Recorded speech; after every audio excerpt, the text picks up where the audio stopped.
Hello everyone, welcome back to my channel. Class 11th students का chapter 4 हमने start कर लिया है। प्रीवियस के लेक्चर में हमने इंट्रोडक्शन पार्ट देखा था। आज हम स्टार्ट करने वाले हैं लेक्चर 2, जिसमें कि हम पढ़ेंगे Kossel Lewis approach. Kossel Lewis approach क्या होती है? इस थ्योरी को हम इलेक्ट्रॉनिक थ्योरी भी कहते हैं। इन 1916 में लुईस और कोसेल नाम के दो साइंटिस्ट थे जिन्होंने इंडिपेंडेंटली वर्क किया था इस थ्योरी के ऊपर। अकॉर्डिंग टू लुईस ने क्या कहा था? लुईस एक साइंटिस्ट थे जिन्होंने कहा था कि एक एटम जो होता है वो दो चीजों से मिलकर बना हुआ होता है। एक होता है कर्नल और एक होता है वैलेंस शेल इलेक्ट्रॉन। कर्नल नया वर्ड है, देखिए क्या होता है कर्नल और वैलेंस शेल इलेक्ट्रॉन। लुईस ने क्या कहा कि एक एटम जो होता है वो दो चीजों से मिलकर बना होता है। एक होता है कर्नल और दूसरा होता है वैलेंस शेल इलेक्ट्रॉन। कर्नल जो होता है वो न्यूक्लियस और इनर शेल के इलेक्ट्रॉन को मिला के कर्नल बनता है। लुईस ने क्या कहा कि कर्नल एक कोई भी एक एटम होता है जिसमें कि जो न्यूक्लियस होता है और इनर शेल के इलेक्ट्रॉन होते हैं, उन दोनों को मिला के कर्नल बनता है और बाकी का जो बचा हुआ होता है वो वैलेंस शेल इलेक्ट्रॉन होता है। स्ट्रक्चर के थ्रू समझते हैं, इजीली समझ में आ जाएगा। मान लो हमारे पास एक एटम है सोडियम, जिसका एटॉमिक नंबर होता है 11, electronic configuration 1s2, 2s2, 2p6 और 3s1। तो यहाँ पे कितने शेल हो गए? 3 शेल है, 1, 2 और 3, 3 शेल दे रखे हैं। तो ये जो है न्यूक्लियस और इनर शेल के इलेक्ट्रॉन, ये कौन से है? Inner shell electron. और लास्ट वाला जो शेल होता है वो उसको हम क्या कहते हैं? Valence shell. और वैलेंस शेल में जो इलेक्ट्रॉन होता है उसको वैलेंस शेल इलेक्ट्रॉन कहते हैं। तो ये एक न्यूक्लियस है सोडियम का जिसमें कि पॉजिटिव चार्ज है। ये फर्स्ट शेल हो गया, ये सोडियम का सेकेंड शेल और ये थर्ड शेल। ठीक है, यही होता है एक एटम का स्ट्रक्चर, जिसमें कि बीच में न्यूक्लियस होता है, then first shell, second shell, third shell and so on. Clear है? तो अगर हम सोडियम की बात करें तो सोडियम के इलेक्ट्रॉनिक कॉन्फ़िगरेशन को देखें तो यहाँ पे फर्स्ट शेल में कितने इलेक्ट्रॉन है? 2 इलेक्ट्रॉन है, तो ये हो गए इसके 2 इलेक्ट्रॉन। सेकेंड शेल में 2 और 6 8 इलेक्ट्रॉन है, 1 2 3 4 5 6 7 एंड 8 इलेक्ट्रॉन। और थर्ड शेल में हमारे पास 1 इलेक्ट्रॉन है। तो अकॉर्डिंग टू लुईस एक साइंटिस्ट थे, उन्होंने क्या कहा कि ये जो न्यूक्लियस है और इसके जो इनर शेल इलेक्ट्रॉन है, इनर शेल इलेक्ट्रॉन कौन कौन से हो गए? 1s के इलेक्ट्रॉन और 2s के इलेक्ट्रॉन, और बाकी का जो 3s का इलेक्ट्रॉन है इसको हम कहते हैं वैलेंस शेल इलेक्ट्रॉन। और ये जो है न्यूक्लियस और इनर शेल इलेक्ट्रॉन, ये मिलके बनाते हैं कर्नल। ऐसा क्यों कहा उन्होंने? क्योंकि हम अगर बॉन्डिंग की बात करें तो इनर शेल के जो इलेक्ट्रॉन होते हैं वो बॉन्डिंग में कभी भी पार्टिसिपेट नहीं करते हैं। बॉन्डिंग में कौन से इलेक्ट्रॉन पार्टिसिपेट करते हैं? वैलेंस शेल के इलेक्ट्रॉन। इसीलिए उन्होंने कहा कि जो इनर शेल के इलेक्ट्रॉन है और न्यूक्लियस है, इन सबका तो वैसे भी कोई रोल नहीं है बॉन्डिंग में, तो इन सबको मिला के एक नाम दे देते हैं हम कर्नल, और जो बाकी का बचा हुआ है वो क्या है? Valence shell electron. और वैलेंस शेल जो इलेक्ट्रॉन होते हैं वही पार्टिसिपेट करते हैं बॉन्डिंग में। उन्होंने एक और बात अज्यूम की, उन्होंने क्या, यहाँ पे हम लिखते थे इनका स्टेटमेंट क्या था? लुईस ने क्या स्टेटमेंट दिया था कि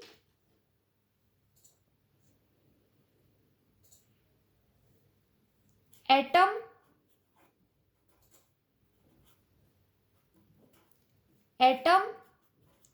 in terms of a positively charged जिसको कि हम कहेंगे कर्नल, जो कि किससे मिलके बना है, nucleus plus inner shell electron, inner shell electron दोनों को मिलके क्या बना है, कर्नल। और जो आउटर मोस्ट शेल के इलेक्ट्रॉन है, and outermost shell electron कौन से होते हैं, valence shell electron, and the outer shell that could accommodate a maximum of 8 electrons. जो आउटर शेल इलेक्ट्रॉन है उसमें मैक्सिमम कितने इलेक्ट्रॉन रह सकते हैं, 8 इलेक्ट्रॉन रह सकते हैं अकॉर्डिंग टू लुईस। लुईस ने यह भी अज्यूम किया कि हम एक एटम को क्यूब की तरह माने, अगर कोई भी एक एटम है जिसको कि हम क्यूब की तरह माने, तो इस क्यूब में हम देखें 8 कॉर्नर से 1 2 3 4 5 6 7 और 8 कॉर्नर से। तो जो न्यूक्लियस है और इनर शेल के इलेक्ट्रॉन है, दोनों को मिला के हम कर्नल कहते हैं। तो ये सोडियम का ही एग्जांपल ले लेते हैं, तो ये क्या हो गया, सोडियम का कर्नल हो गया। और बाकी जो है वो 8 कॉर्नर हो गए। 8 कॉर्नर क्यों बनाए, क्योंकि मैक्सिमम आउटर मोस्ट शेल में कितने इलेक्ट्रॉन रह सकते हैं, 8 इलेक्ट्रॉन रह सकते हैं। इसी पे बेस्ड इन्होंने ऑक्टेट रूल भी दिया था, ये हम पढ़ेंगे आगे। तो 8 इलेक्ट्रॉन रह सकते हैं, तो मान इसमें कितने इलेक्ट्रॉन है, आउटर मोस्ट शेल में 1 इलेक्ट्रॉन है, तो यहाँ पे हम इसका 1 इलेक्ट्रॉन भर देते हैं। तो ये हो गया इसका क्यूबिक स्ट्रक्चर, भी इन्होंने बताया था, इसके अकॉर्डिंग भी समझ सकते हैं और इस प्रकार से भी समझ सकते हैं कि एक एटम जो होता है वो 2 चीजों से मिलकर बना होता है। एक होता है कर्नल जिसमें कि न्यूक्लियस और इनर शेल इलेक्ट्रॉन आते हैं, और दूसरा होता है वैलेंस शेल इलेक्ट्रॉन। ऐसा इन्होंने क्यों कहा था, इन्होंने इसलिए कहा था क्योंकि जो इनर शेल के इलेक्ट्रॉन होते हैं वो बॉन्डिंग में पार्टिसिपेट नहीं करते हैं, वैलेंस शेल इलेक्ट्रॉन ही बॉन्डिंग में पार्टिसिपेट करते हैं। हर एटम क्या चाहेगा, हर एटम चाहता है कि उसका जो कॉन्फ़िगरेशन हो वो नोबल गैस कॉन्फ़िगरेशन की तरह हो, वो क्या कर सके, नोबल गैस कॉन्फ़िगरेशन अचीव कर सके। नोबल गैस कॉन्फ़िगरेशन क्यों अचीव करना चाहता है, क्योंकि वो स्टेबल होना चाहता है। एक्सेप्शन है हीलियम का। हीलियम में क्या बनेगा, ड्यूप्लेट बनेगा। यहाँ पे मैं लिख लेती हूँ, helium, neon, argon, krypton, xenon, ये सब क्या है, नोबल गैसेस, नोबल गैस। और हीलियम जो होता है वो क्या अचीव करता है, ड्यूप्लेट, क्योंकि हीलियम के जो ऑर्बिटल होते हैं उसमें मैक्सिमम 2 इलेक्ट्रॉन रह सकते हैं। बाकी के सारे जो आउटरमोस्ट शेल इलेक्ट्रॉन है इसमें क्या रह सकते हैं, 8 इलेक्ट्रॉन। इसलिए ये क्या कंप्लीट करेगा, अपना ऑक्टेट कंप्लीट करेगा। ड्यूप्लेट का मतलब 2 इलेक्ट्रॉन और ऑक्टेट का मतलब 8 इलेक्ट्रॉन। तो क्लियर है, हर atom noble gas configuration achieve करना चाहता है। Noble gas configuration, noble gas का जो कॉन्फ़िगरेशन होता है NH2 NP6, जिसमें कि हीलियम एक एक्सेप्शन है। हीलियम क्या अचीव करेगा, ड्यूप्लेट, जिसमें मैक्सिमम 2 इलेक्ट्रॉन रह सकते हैं। क्लियर है। तो लुईस ने ये पोस्टुलेट किया, इसको नोट डाउन कर लीजिए, फिर हम आगे देखते हैं कि लुईस ने क्या बताया।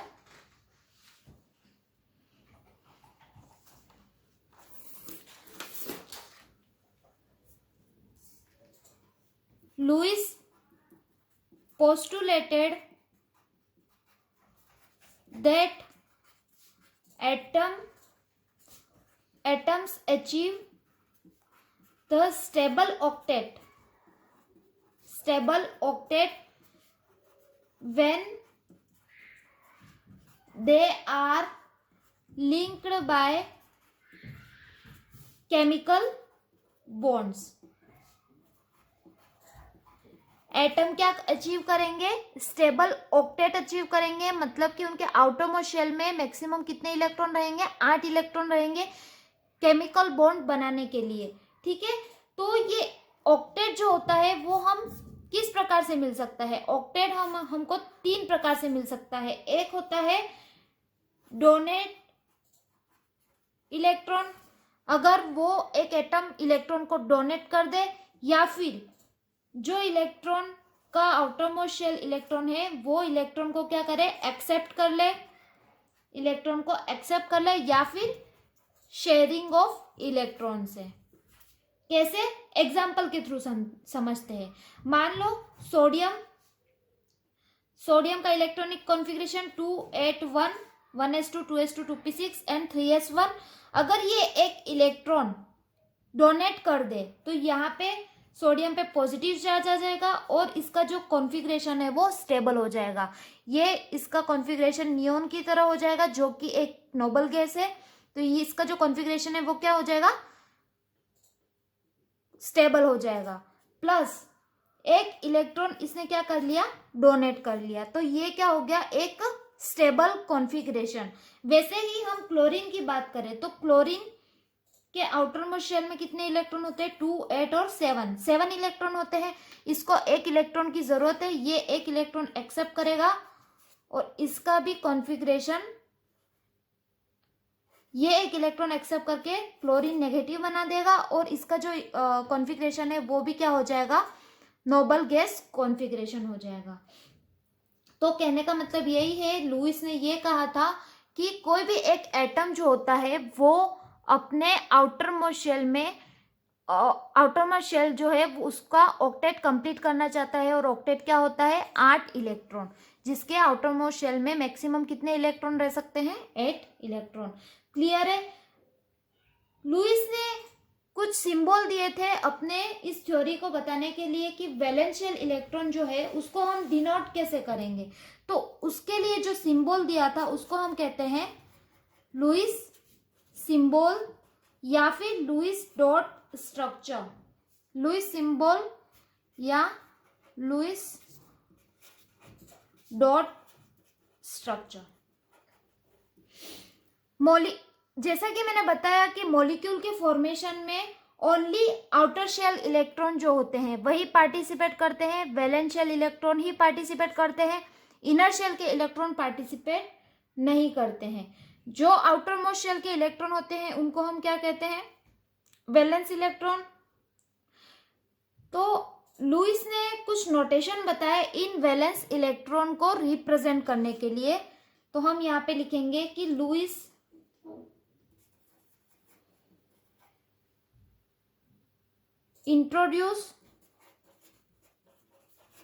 लुईस ने इंट्रोड्यूस किए simple symbol to denote the valence shell electron of an atom. एक एटम का वैलेंस शेल इलेक्ट्रॉन को रिप्रेजेंट करने के लिए लुईस ने सिंबल दिए और इन्हीं सिंबल को हम क्या कहेंगे, लुईस सिंबल्स। क्लियर है। तो कुछ एलिमेंट्स है जिनके हम लुईस सिंबल देख लेते हैं। Hydrogen, helium, lithium, beryllium, boron, carbon, nitrogen, oxygen, fluorine और नियोन। सेकेंड पीरियड है, इसके देख लेते हैं हम। हाइड्रोजन जो है उसके वैलेंस शेल में कितने इलेक्ट्रॉन होते हैं, 1 इलेक्ट्रॉन। तो यहाँ पे 1 डॉट लगेगा, इसीलिए इसको लुईस डॉट स्ट्रक्चर भी कहते हैं, क्योंकि इलेक्ट्रॉन को हम किसके द्वारा शो करते हैं, डॉट के द्वारा। हीलियम के आउटरमोस्ट शेल में 2 इलेक्ट्रॉन होते हैं, लिथियम 1 इलेक्ट्रॉन, बेरिलियम के 2 इलेक्ट्रॉन, बोरॉन में 3 इलेक्ट्रॉन होते हैं, कार्बन में 4 इलेक्ट्रॉन, नाइट्रोजन में 5, ऑक्सीजन में 6 वैलेंस शेल इलेक्ट्रॉन, जिसको कि हम ये जो है डॉट के द्वारा इन वैलेंस शेल इलेक्ट्रॉन को डिनोट कर रहे हैं। फ्लोरीन में 7 होते हैं और नियोन में इसका तो ऑक्टेट कंप्लीट होता है, इसलिए इसमें कितने इलेक्ट्रॉन होते हैं, 8 इलेक्ट्रॉन होते हैं। क्लियर है। तो ये कुछ लुईस के सिंबल्स है जिसको कि लुईस ने बताया था कि वैलेंस शेल इलेक्ट्रॉन जिसकी हम बात कर रहे हैं, जो केमिकल बॉन्डिंग के फॉर्मेशन में पार्टिसिपेट करते हैं, वैलेंस शेल इलेक्ट्रॉन, उनके वैलेंस शेल इलेक्ट्रॉन को हम किस प्रकार से डिनोट करते हैं। तो इसके लिए इन्होंने सिंबल दिए थे, इन वैलेंस शेल इलेक्ट्रॉन को डॉट के द्वारा रिप्रेजेंट किया था। क्लियर है। तो गाइस इसका स्क्रीनशॉट ले लीजिए। फिर हम देखते हैं नेक्स्ट सिग्निफिकेंस क्या है लुईस सिंबल का?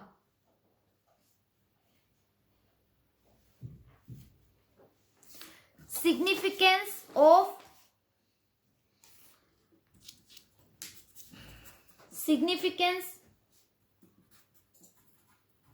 Of Lewis symbol, Lewis symbol का सिग्निफिकेंस क्या है? लुईस सिंबल जो है उसके द्वारा हम क्या क्या पता लगा सकते हैं? जो नंबर ऑफ डॉट्स है अराउंड, मान लो ये हीलियम का एग्जांपल ले लेते हैं, ये नंबर ऑफ डॉट्स जो है वो क्या रिप्रेजेंट करते हैं? वो रिप्रेजेंट करते हैं वैलेंशियल इलेक्ट्रॉन। तो ये जो वैलेंस इलेक्ट्रॉन जो है वो हमको हेल्प करते हैं टू कैलकुलेट द वैलेंसी और ग्रुप वैलेंसी। चैप्टर 3 का जो लास्ट टॉपिक था उसमें हमने बहुत ही अच्छे से देखा था कि वैलेंसी क्या होती है और ऑक्सीडेशन स्टेट भी देखी थी। तो वैलेंसी क्या होती है इसके लिए एक फॉर्मूला भी है। वैलेंसी हम किस प्रकार से निकालेंगे? नंबर ऑफ वैलेंस इलेक्ट्रॉन, और इसको निकालने के लिए एक और फॉर्मूला था 8 minus number of valence electron. तो ये जो डॉट है वो क्या रिप्रेजेंट कर रहे हैं हमको? वैलेंशियल इलेक्ट्रॉन, और वैलेंशियल इलेक्ट्रॉन ही क्या कहलाएंगे? इसकी वैलेंसी कहलाएगी। और बाकी 8 माइनस नंबर ऑफ वैलेंशियल इलेक्ट्रॉन भी क्या होता है? वैलेंसी का फॉर्मूला होता है। तो वैलेंसी को हम दो प्रकार से कैलकुलेट कर सकते हैं, नंबर ऑफ वैलेंशियल इलेक्ट्रॉन और 8 minus number of वैलेंशियल electron. Clear है? तो यही इसका सिग्निफिकेंस है कि लुईस सिंबल जो हमने देखे वो किस काम में आते हैं, इसका सिग्निफिकेंस क्या है। क्लियर है? तो ये हो गया लुईस का कॉन्सेप्ट, लुईस ने हमें क्या बताया था। अब एक और जो साइंटिस्ट है कोसेल, उन्होंने भी कुछ फैक्ट बताए थे हमको। According to Kossel,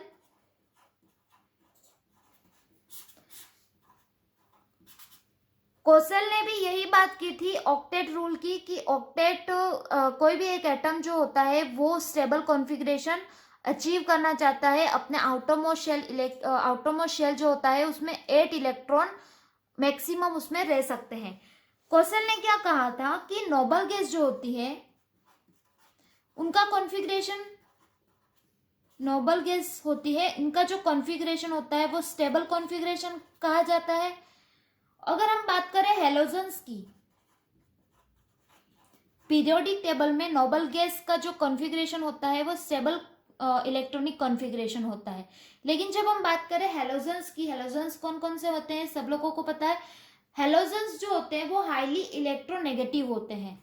halogens are highly electronegative elements.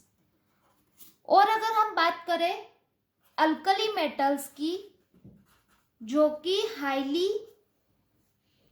Electropositive होते हैं, हाईली इलेक्ट्रोपॉजिटिव एलिमेंट्स होते हैं। हाईली इलेक्ट्रोनेगेटिव एलिमेंट्स मतलब ये क्या करेंगे? इजीली एक्सेप्ट कर लेंगे इलेक्ट्रॉन को, और हाईली इलेक्ट्रोपॉजिटिव यानी कि ये इजीली क्या करेंगे? लूज करेंगे इलेक्ट्रॉन को। ये मैं क्यों बता रही हूँ? ये मैं इसलिए बता रही हूँ क्योंकि हैलोजन जो होते हैं वो एक्सेप्ट कर लेते हैं इजीली इलेक्ट्रॉन, इजीली एक्सेप्ट करेंगे इलेक्ट्रॉन, तो ये इनका जो नोबल कॉन्फ़िगरेशन होगा वो नोबल गैस की तरह बन जाएगा। और अल्कली मेटल्स इलेक्ट्रॉन को लूज करेंगे और इनका कॉन्फ़िगरेशन हो जाएगा नोबल गैस कॉन्फ़िगरेशन की तरह। तो कोसेल ने क्या स्टेटमेंट दिया था? फर्स्ट पॉइंट के थ्रू समझेंगे हम। फर्स्ट इन्होंने यही कहा था कि पीरियोडिक टेबल में जो हैलोजन्स होते हैं और एल्कली मेटल्स होते हैं are separated by noble gases. ये नोबल गैस से सेपरेट होते हैं। क्यों नोबल गैस से सेपरेट होते हैं? क्योंकि ये इलेक्ट्रॉन को एक्सेप्ट करेंगे और नोबल गैस की तरह बन सकते हैं, ये इलेक्ट्रॉन को लूज करें और नोबल गैस कॉन्फ़िगरेशन अचीव कर सकते हैं। तो यहाँ पे फर्स्ट यही है कि हैलोजन जो होते हैं, अल्कली मेटल होते हैं, ये दोनों सेपरेट होते हैं नोबल गैस के थ्रू। ठीक है। सेकेंड इन्होंने कहा था कि जो फॉर्मेशन होगा नेगेटिव आयन का, the formation of a negative ion from A halogen atom associated with gain of electron। अगर हम बात करें हेलोजन्स की, तो हेलोजन्स किसका फॉर्मेशन करेंगे? नेगेटिव आयन का, क्योंकि ये एक्सेप्ट करेंगे इलेक्ट्रॉन को। इलेक्ट्रॉन को जो एक्सेप्ट करता है वो नेगेटिव आयन कहलाता है। किसके द्वारा एक्सेप्ट करेंगे? ये क्या करेंगे? एक्सेप्ट करेंगे इलेक्ट्रॉन को, और किसका फॉर्मेशन हो जाएगा? नेगेटिव आयन का। जैसे कि हमने बात की थी क्लोरीन की, क्लोरीन इलेक्ट्रॉन एक्सेप्ट करेगा एक इलेक्ट्रॉन, और ये किसका फॉर्मेशन करेगा? नेगेटिव आयन का। ये क्या है? एक नेगेटिव आयन। ठीक है, तो फॉर्मेशन नेगेटिव आयन का कैसे होगा? जब एक इलेक्ट्रॉन एक्सेप्ट करेगा। फिर हम बात करें positive ion, formation of the positive ion from alkali metals associated with loss of electron। Positive ion का फॉर्मेशन कैसे होगा? जब एक एटम इलेक्ट्रॉन लूज करेगा, तब किसका फॉर्मेशन होगा? पॉजिटिव आयन का। ठीक है, तो ये जो पॉजिटिव आयन बना और जो नेगेटिव आयन बना, ये अटेन कर लेते हैं क्या? Stable noble gas configuration. मैंने यही बताया था, ये एक पिक्चर के थ्रू है, और ये बाकी सब हम क्या लिख रहे हैं? इसी के पॉइंट्स लिख रहे हैं। हेलोजन जो एल्केली मेटल दोनों जो होते हैं, वो क्या होते हैं? सेपरेटेड होते हैं नोबल गैस के द्वारा। Second, formation of negative ion. Negative ion का फॉर्मेशन कब होता है? जब एक एटम इलेक्ट्रॉन को एक्सेप्ट करता है। थर्ड, पॉजिटिव आयन का फॉर्मेशन कब होता है? जब एक एटम इलेक्ट्रॉन को लूज करता है। तो ये जो पॉजिटिव आयन और ये जो नेगेटिव आयन बने, the negative and positive ion are stabilised,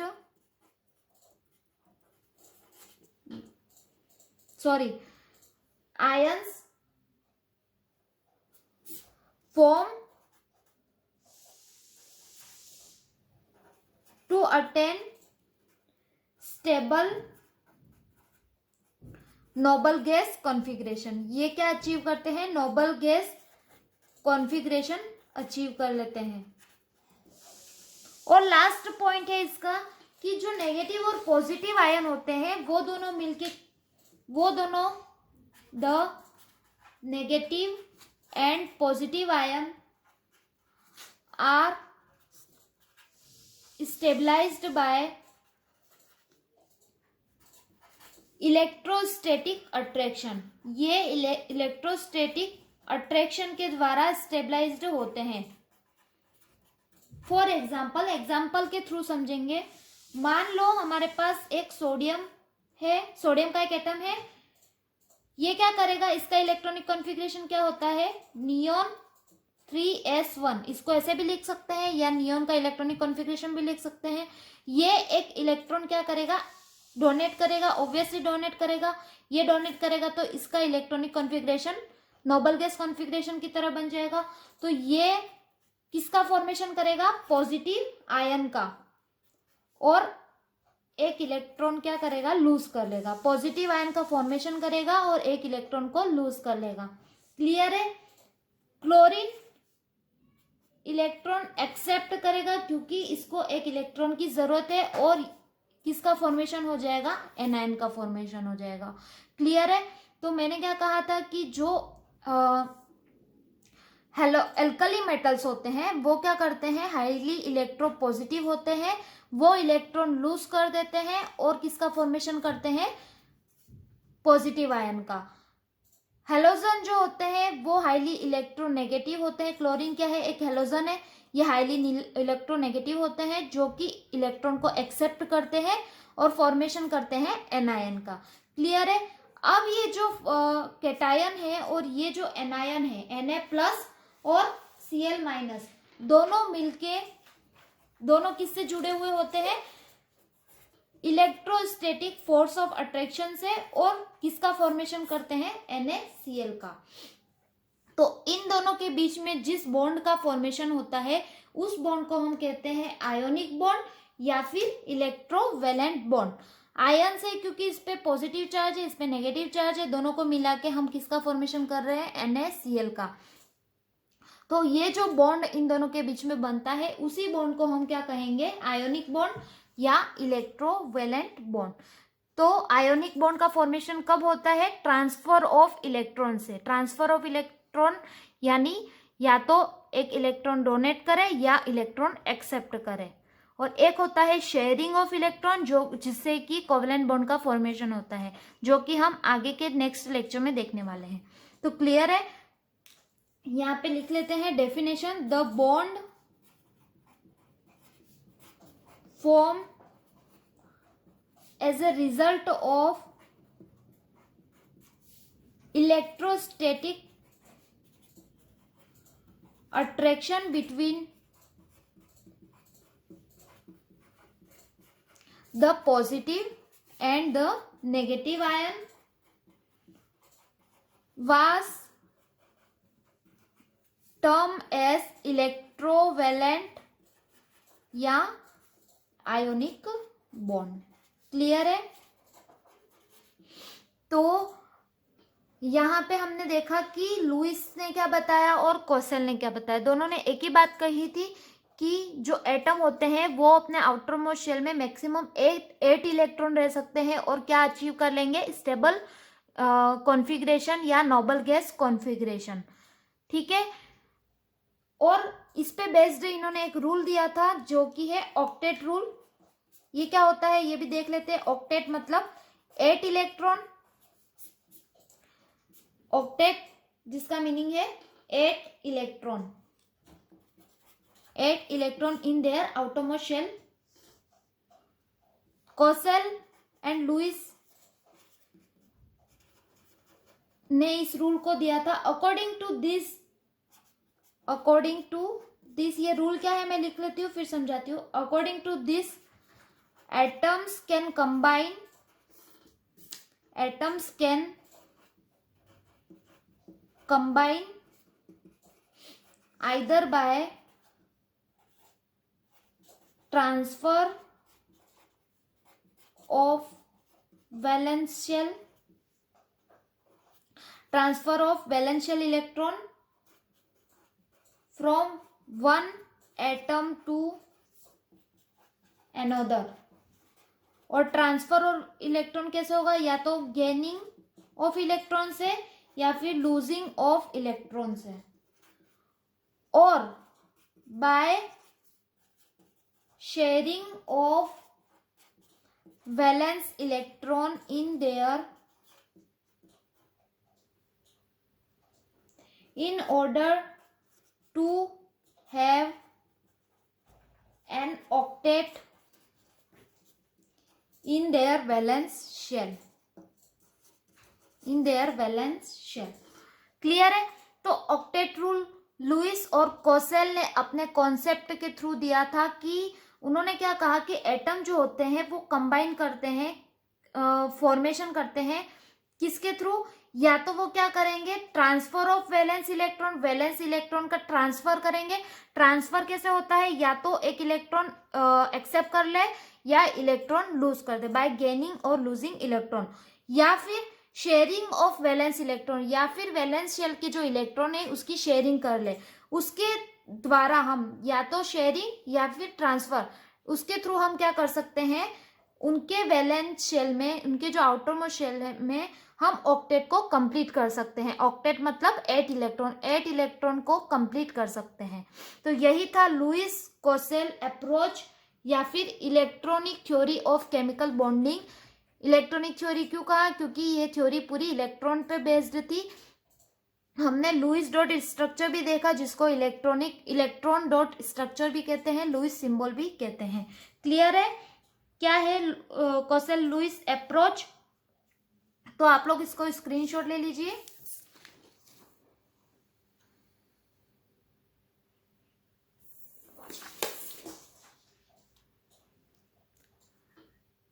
clear है। तो हम लोगों को यही पढ़ना है कि केमिकल बॉन्डिंग कौन कौन सी थ्योरी के थ्रू हम देख सकते हैं कि जो दो एटम होते हैं वो मॉलिक्यूल का फॉर्मेशन जब करते हैं तो उनके बीच में कौन कौन सी बॉन्डिंग होती है, किस प्रकार से इलेक्ट्रॉन की शेयरिंग होती है, किस प्रकार से इलेक्ट्रॉन का ट्रांसफर होता है। तो फर्स्ट हमने देख लिया है लुईस कोसल अप्रोच, जिसमें कि हमने ऑक्टेट रूल देखा और साथ ही हमने दोनों के अलग अलग जो फैक्ट थे वो भी देखे। क्लियर है। तो मिलते हैं हम नेक्स्ट लेक्चर में कोवेलेंट बॉन्ड। हाँ, नेक्स्ट टॉपिक वही है कोवेलेंट बॉन्ड।